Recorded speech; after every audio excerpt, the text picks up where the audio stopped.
All right, boys and girls, there you have it. CB7 rotor over hub conversion, rebuild, all finished. And these things are just shining in the sun. So I was gonna go ahead and put these back on the car, but I'm actually replacing these upper control arms with a modified set that a friend is doing for me.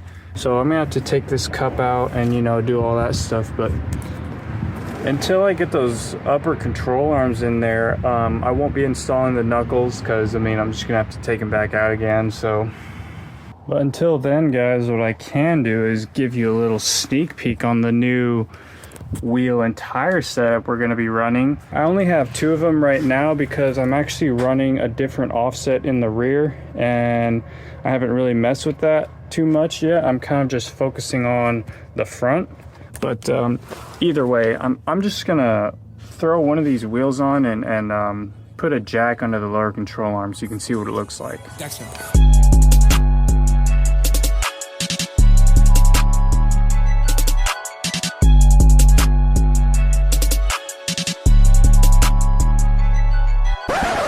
Nah. See, you guys aren't ready for that yet because we still got a little bit of work to do, okay?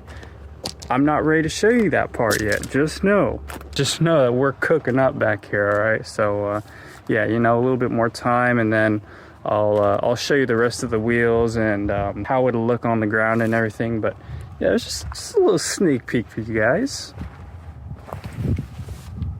Definitely gonna have to lower it a little bit more. I actually, the fender did come down to about right here or so.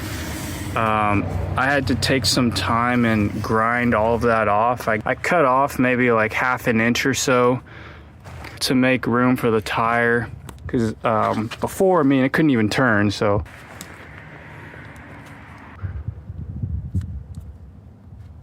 we got a little bit of clearance. We got plenty of turning clearance actually, but like I said, we're gonna need more low. This hopefully won't be the ride height make sure you guys subscribe so you don't miss this, because it's gonna look crazy. To be honest, I had never stretched a tire like that before. I'd never really stretched a tire, period, before. It took me like close to an hour to an hour and a half. I mean, I was just going at it with the bead blaster.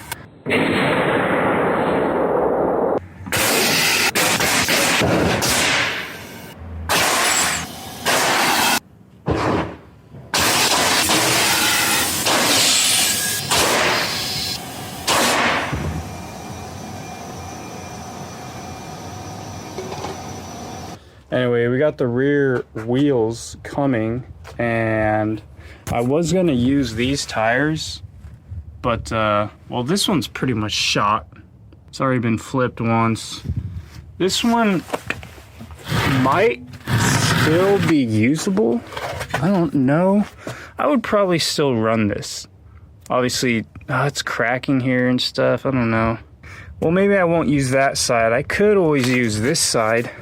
This side is not terrible. I'll probably throw these on just to like check the fitment, and then before I drive it, I'll put new tires on or something. I don't know. Anyways, guys, thank you for watching this video. I know it's kind of short. Really, this video was just supposed to be about the rotor over hub rebuild or whatever.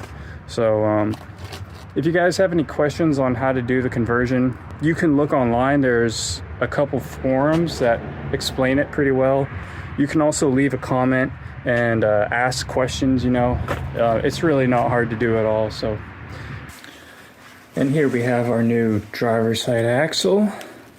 It's the Rock Auto Special, you know what I'm saying?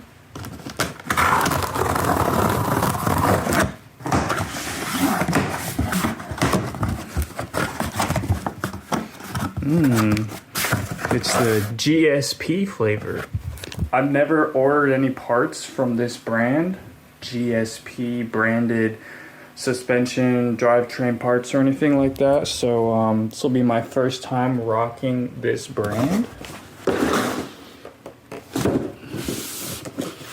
Have you guys ever used parts from this? They sell these on Rock Auto. There's only a few brands on Rock Auto. I decided to get this one because it was one of the more heavier duty products, I guess.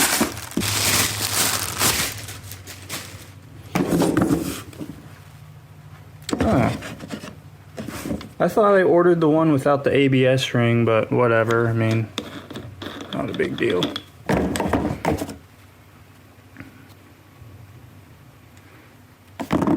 Cool.